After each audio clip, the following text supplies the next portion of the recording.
CSK versus RR Bhaskararao stadium గువాహతిలో అయితే జరగబోతుంది మ్యాచ్ అయితే. So RR captain Riyan Parag కి హోమ్ గ్రౌండ్ చెప్పుకోవచ్చు, అస్సాంలో జరుగుతుంది కాబట్టి.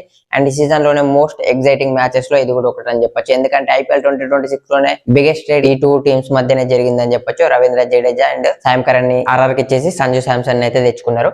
సో రవీంద్ర జడేజా 100 మ్యాచెస్ ఆడిండు సిఎస్కే కి, సంజు శాంసన్ 100 మ్యాచెస్ ఆడిండు ఆర్ఆర్ కి. ఇద్దరు కూడా ఇప్పుడు అపోనెంట్స్ గా ఆడబోతున్నారు వాళ్ళ టీమ్స్ కి. ఇక స్టేడియం లో టాస్ విన్ అయితే మాత్రం బౌలింగ్ తీసుకుంటే బాగుంటది, ఎందుకంటే డ్యూ వచ్చే అవకాశం ఉంటది కాబట్టి చేజింగ్ చేసే వాళ్ళకి ఎక్కువ అడ్వాంటేజ్ ఉంటది. యావరేజ్ స్కోర్ చూసుకుంటే 170 to 180 ఉంది, కానీ 200+ రన్స్ స్కోర్ వేస్తేనే విన్ అవ్వడానికి ఎక్కువ ఛాన్స్ అయితే ఉంటాయని చెప్పొచ్చు. ఈ గ్రౌండ్ లో అయితే సిఎస్కే కెప్టెన్ రుతురాజ్ గైక్వాడ్ అయితే చాలా మంచి రికార్డ్స్ ఉన్నాయని చెప్పొచ్చు. T20 ఇంటర్నేషనల్స్ లో 123 రన్స్ అయితే స్కోర్ చేసిండు. తనకున్న ఒక్క సెంచరీ ఇదే గ్రౌండ్ లో స్కోర్ చేసిండు అని చెప్పొచ్చు. అండ్ ఇక ఐపీఎల్ స్టాట్స్ విషయానికి వస్తే నేథన్ ఎల్లిస్ కి అయితే చాలా మంచి బౌలింగ్ ఫిగర్స్ ఉన్నాయి, కానీ సిఎస్కే బ్యాడ్ లక్ ఇక్కడ నేథన్ ఎల్లిస్ అయితే ఇక్కడ ఆడలేకపోతున్నాడు మ్యాచ్ అయితే. అండ్ ఇక్కడ బౌలర్స్ కి స్టార్టింగ్ లో మంచి స్వింగ్ లభించే అవకాశం ఉంది. సో మ్యాట్ హెన్రీని అయితే తీసుకొస్తే బాగుంటది సిఎస్కే వాళ్ళైతే. అండ్ ఈ మ్యాచ్ లో సిఎస్కే కి చాలా ప్రాబ్లమ్స్ ఉన్నాయని చెప్పొచ్చు.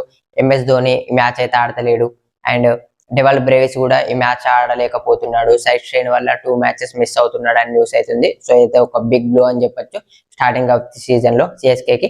డెవల్ బ్రేవిస్ ప్లేస్ లో మ్యాచ్ షాట్ ఆడిపిస్తే బాగుంటది అన్న ఒపీనియన్. అండ్ ఐపీఎల్ లోనే ఎంఎస్ ధోని, రవీంద్ర జడేజా, సురేష్ రైనా, సో ఈ గోటెడ్ ట్రియోలో నుంచి ఒక్క ప్లేయర్ కూడా ప్లేయింగ్ లెవెల్ లో లేకుండా ఫస్ట్ టైం అయితే ఐపీఎల్ లో మ్యాచ్ అయితే ఆడబోతున్నారు చెన్నై సూపర్ కింగ్స్ అయితే. సో మరి ఈ మ్యాచ్ లో ఎవరు విన్ అవుతారు అనుకున్నారు కింద కామెంట్ చేయండి. అలాగే నెక్స్ట్ వచ్చి ఐపీఎల్ అండ్ క్రికెట్ వీడియోస్ కోసం మన పేజ్ అయితే ఫాలో అయిపోండి.